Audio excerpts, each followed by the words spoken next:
Hello viewers, welcome again our YouTube channel mission guide institute Delhi. आज मैं इस video में बताने वाला हूं कि मध्य प्रदेश बोर्ड 2025 10th-12th का रिजल्ट जो कि 6 मई 2025 को आया था, उसके अंदर बहुत बच्चे पास हुए थे। लेकिन काफी बच्चे ऐसे भी हैं जिनके नंबर्स कम आए हैं, या बहुत सारे ऐसे बच्चे हैं जो 10th या 12th में फेल हो गए हैं। तो वो कैसे अपना साल बचा सकते हैं और इसी साल अपना एग्जाम 30 दिन के अंदर देकर और 45 डेज के अंदर उनका रिजल्ट आ जाएगा और इसी साल वो अपने मनचाही कॉलेज, स्कूल या मनचाही यूनिवर्सिटी में एडमिशन ले सकते हैं। हाँ व्यूअर्स, आपने सही सुना है कि आप 30 दिन के अंदर एग्जाम दे देंगे और 45 डेज के अंदर आपका रिजल्ट आ जाएगा। बस आपको इस वीडियो को एंड तक देखना है। आपके मन में जो भी सवाल या क्वेरी है वो आपको इस वीडियो के एंड तक सारे सॉल्व हो जाएगी। तो मैं उम्मीद करता हूं कि आपने हमारे चैनल्स को सब्सक्राइब कर लिया होगा और लाइक भी कर दोगे, जिससे कि आपको घर बैठे बैठे एजुकेशन रिलेटेड इंफॉर्मेशन मिलती रहे। और जो नंबर नीचे फ्लैश हो रहा है इसको भी आप सेव कर लीजिए। आप स्कूल में हैं, कॉलेज में, यूनिवर्सिटी है, पेरेंट्स है, आपको कभी भी कोई भी बोर्ड या किसी यूनिवर्सिटी में एडमिशन या कोई भी एजुकेशन सिस्टम से रिलेटेड कोई क्वेश्चन है तो आप हमारे इस नंबर पे व्हाट्सएप कर सकते हैं और अपनी क्वेरीज को घर बैठे बैठे सॉल्व कर सकते हैं। या वीडियो के एंड में जो कमेंट्स आते हैं वहां भी आप कमेंट्स करके अपने क्वेश्चंस को पूछ सकते हैं। हमारे मिशन गाइड इंस्टीट्यूट की जो टीचर्स की टीम है वो आपको हमेशा अवेलेबल रहेगी आपकी क्वेरी का आंसर देने के लिए।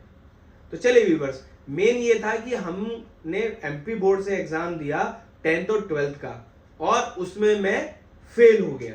तो अब हमें कैसे अपने साल को बचाना है, तो व्यूअर्स समझिए। एक एग्जांपल ले लेते हैं कि एमपी बोर्ड का मैंने एग्जाम दिया और 6 मई को मेरा रिजल्ट आया। मैं 10th क्लास में था और 10th क्लास में मैं किसी वजह से फेल हो गया, या 12th क्लास में किसी वजह से मैं फेल हो गया। तो उसका तरीका क्या है? उसका तरीका यह है कि या तो आपकी कंपार्टमेंट आई है या आप फेल हुए हैं, तो आपको अपने ही बोर्ड में कंपार्टमेंट या फेल का एग्जाम देना पड़ेगा। कंपार्टमेंट या सप्लीमेंट्री की अगर मैं बात करूं तो आप 2 से 3 से 4 महीने के बाद वो एग्जाम होता है और उसका रिजल्ट 2-4 महीने बाद आता है। तो यानी कि 3 से 6 महीने आपको अपने बोर्ड में लग जाएंगे, जिसमें आपका ये नुकसान होता है कि आप उस साल किसी भी कॉलेज या यूनिवर्सिटी में एडमिशन लेना मुश्किल हो जाता है। और जो बच्चे फेल हो गए हैं 2025 के अंदर, जो बच्चे फेल हो गए हैं, अगर उनको पास होना है तो एग्जाम कब देंगे? 2026 में, अगले साल। तो यानी कि उसका तो पूरा साल चला गया।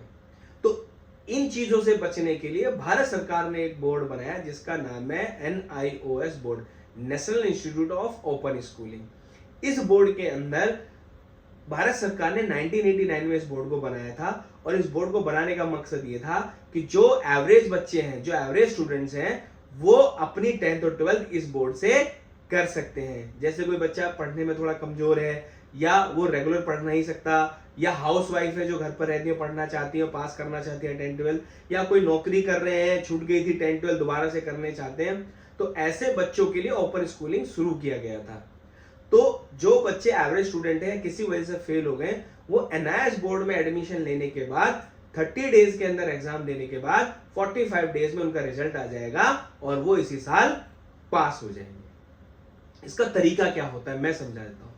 मिशन गाइड इंस्टीट्यूट पिछले 15 सालों से NIOS में एडमिशन कर रहा है और बच्चों को टाइम टू टाइम गाइडेंस करके उनको पास भी करा रहा है, उनको अवेलेबल नोट्स कराकर, उनके एग्जाम के बारे में बताकर। तो आप भी पास हो जाएंगे, बस आपको पेशेंस रखना है और धैर्य रखना है। आप भी इसी साल 30 दिन के अंदर एग्जाम देके और 45 डेज में आप पास हो जाएंगे। तो मैं बता रहा था कि किसी भी बोर्ड में पास होने के लिए 10th हो चाहे 12th हो, MP बोर्ड हो, CBSE बोर्ड हो, झारखंड बोर्ड हो, महाराष्ट्र बोर्ड हो, किसी भी बोर्ड में पास होने के लिए आपको 5 सब्जेक्ट में पास होना जरूरी होता है। अब मैं बात कर रहा हूं कि कई बच्चे क्या हुआ कि 2 सब्जेक्ट में पास आ गए और 3 सब्जेक्ट में वो फेल हो गए। तो तरीका क्या था कि अब वो 2026 में एग्जाम देगा? नहीं, हम NIOS बोर्ड में एग्जाम देंगे। कैसे देंगे कि जिन 2 सब्जेक्ट में आप पास थे, वो 2 के जो भी मार्क्स आपके आए हैं, हाईएस्ट मार्क्स जो भी आपके आए हैं, वो NIOS बोर्ड में ऐसे कैसे ट्रांसफर हो जाएंगे। इसको TOC हम बोलते हैं। तो ये सब्जेक्ट कहां चले गए?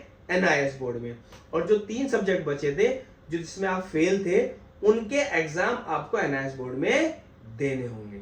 अब बच्चे पूछेंगे सर एग्जाम तो हम MP बोर्ड में भी दे रहे थे, तो अब NIOS बोर्ड में करने से क्या फायदा? पहला फायदा कि वो एग्जाम आप देंगे 2026 में, और ये एग्जाम देंगे, अगर मैं मई में बात कर रहा हूं तो 15 जून के बाद इसकी सीट्स मिलती हैं, तो आप 15 जून के बाद कभी भी एग्जाम दे सकते हैं, फॉर्म स्टार्ट हो गए हैं। ठीक है, तो कब, यानी कि ठीक 1 महीने बाद। ओके, दूसरा फायदा क्या है, अगर आपको लगता है कि सब्जेक्ट आपके पास टफ थे, फिजिक्स था, केमिस्ट्री था, कोई भी ऐसा सब्जेक्ट जो आपको लग रहा है कि बहुत कठिन था, तो आप एनआईएस बोर्ड में इन सब्जेक्ट को चेंज कर सकते हैं जिसमें आप फेल थे। आप समझ रहे हैं, जिस सब्जेक्ट में आप फेल थे वो सब्जेक्ट आप यहाँ पे चेंज भी कर सकते हैं। दूसरा फायदा। तीसरा फायदा कि जो बच्चा किसी भी बोर्ड में फेल हो जाता है वो एवरेज स्टूडेंट्स होता है, बेकार तो नहीं होता, एवरेज हो जाता है, कई बार किसी और वजह से फेल हो जाते हैं, तो उसको मुश्किल हो जाता है उसी बोर्ड में पास होना। एनआईएस बोर्ड में क्या होता है, उसका सिलेबस भी इजी होता है और उसके क्वेश्चन भी इजी आते हैं और एक एवरेज स्टूडेंट भी आराम से पास हो जाता है in comparison to MP board. ठीक है, अगर आपने एनआईएस बोर्ड में एडमिशन ले लिया तो मैं ये उम्मीद करता हूं कि 100% आप पास हो जाएंगे। तीसरा फायदा, इसके एग्जाम आप मन चाहे अपने डिस्ट्रिक्ट में दे सकते हैं क्योंकि इसकी कुछ सीट्स अवेलेबल होती हैं। अगर आप एमपी की बात करें तो एमपी के अंदर कुछ सीट्स अवेलेबल होंगी, उन सीट्स को आपके डिस्ट्रिक्ट में जाएंगे, जब हम फॉर्म भरेंगे तब मैं आपको प्रोसेस समझाऊंगा, तो वहां जाके आपका एमपी बोर्ड के अंदर स्टेट में जाएंगे, एमपी के अंदर, और उसमें डिस्ट्रिक्ट होंगे, 3-4 डिस्ट्रिक्ट, 4-5 डिस्ट्रिक्ट, जहां भी होगा वहां एग्जाम होंगे और आप अपने नियर बाय डिस्ट्रिक्ट में जाके एग्जाम दे सकते हैं। चौथा फायदा कि इसके अंदर आप एग्जाम डेट खुद सेलेक्ट कर सकते हैं। मान लीजिए आपको 15 जून के बाद कब एग्जाम देने होते हैं, तो इसका एग्जाम डेट का एक कैलेंडर आता है।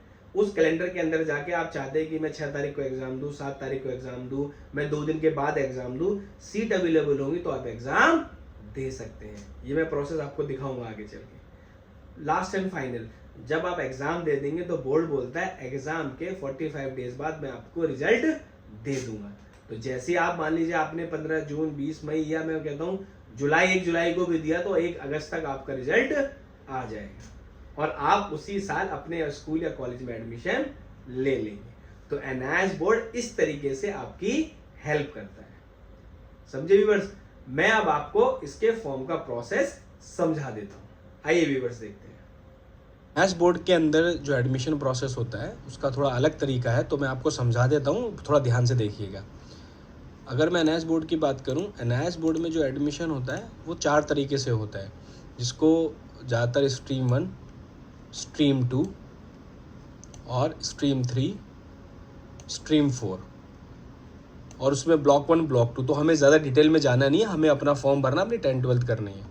स्ट्रीम 1 नए बच्चों के लिए होता है, छोटा छोटा बताया। तो स्ट्रीम 2 ये जब अक्टूबर में एग्ज़ाम देने होते हैं उन बच्चों के लिए होता है।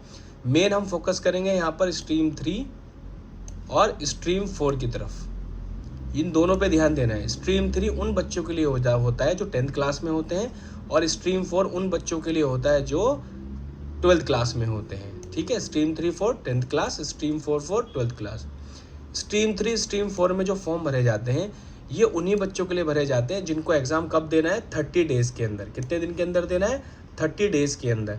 इन बच्चों को ऑन डिमांड एग्जामिनेशन के अंदर बिठाया जाता है। ऑन डिमांड मतलब कि उनके डिमांड पर एग्ज़ाम कराए जाते हैं। तो स्ट्रीम 3 में 10th, अगर मैं 10th की बात करूं तो 10th वाले बच्चे स्ट्रीम 3 में एडमिशन लेंगे और 12th वाले बच्चे ऑन डिमांड का एग्ज़ाम किस में लेंगे? स्ट्रीम 4 में।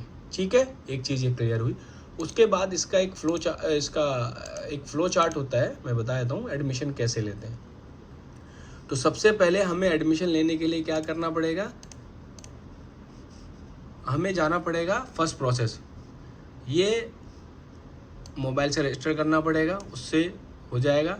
उसके बाद बेसिक डिटेल डालनी पड़ेगी अपनी, कि आपकी क्या क्या डिटेल, नाम, एड्रेस, ये वो डॉक्यूमेंट्स वगैरह अपलोड करने पड़ेंगे। फिर आपको सब्जेक्ट सेलेक्ट करने पड़ेंगे, जैसा मैं बता रहा था ना आपको कि आपको कौन कौन से सब्जेक्ट का एग्ज़ाम देना है। 3rd प्रोसेस उसमें आता है, कौन कौन से सब्जेक्ट आपको ऐड करने हैं, कौन कौन से सब्जेक्ट आपको एग्ज़ाम देना है। फिर आपको एग्ज़ाम सेंटर सेलेक्ट करना है। एग्ज़ाम सेंटर मतलब मैंने बताया था ना आपको अपने डिस्ट्रिक्ट में एक एग्ज़ाम सेंटर सेलेक्ट करने को मिलेगा, उसका भी मैं प्रैक्टिकल दिखाऊंगा, अभी आप सिर्फ प्रोसेस समझ लीजिए। उसके बाद आपके सामने डेट आएगी, आपको पेमेंट फीस करनी है और एग्ज़ाम डेट को देखिए, सेलेक्ट डेट ऑफ एग्ज़ाम, आपको अपने स्टेट के अंदर जो एग्ज़ाम डेट होगी वो उसको भी सिलेक्ट करना होता है। सीट्स आपको मिल जाएगी अगर अवेलेबल है। क्या है? अगर अवेलेबल है। तो इसलिए मैं कहता हूँ कि आपको जल्दी फॉर्म भरना चाहिए जिससे कि डेट ना निकल जाए। और अवेलेबल है उसके बाद आप एग्ज़ाम दे देंगे। नहीं अवेलेबल है तो आपको फिर कैलेंडर में से दूसरी डेट ढूंढनी पड़ेगी। वो कैलेंडर मिलता है जब आप फॉर्म भरते हैं। तो इसीलिए इसी स्टेप पे मैं तो ये कहूँगा कि यहीं पर ही फटाफट जितना जल्दी फॉर्म भरेंगे आपको सीट मिल जाएगी अपने डिस्ट्रिक्ट में। नहीं मिलेगी तो आपको वेट करना पड़ेगा, फिर 11 स्टेप में जाना पड़ेगा। तो अगर नहीं मिलेगी तो फिर से वही कैलेंडर में जाना पड़ेगा। ये प्रोसेस लिए घूमता है, इसलिए हम कहते हैं कि आपको जल्दी से एडमिशन ले लेना चाहिए। अब इसका फीस स्ट्रक्चर क्या है वो भी मैं आपको बता देता हूँ। ये स्ट्रीम 3 का हम बात कर रहे थे, स्ट्रीम 3 और स्ट्रीम 4 की बात कर रहे थे।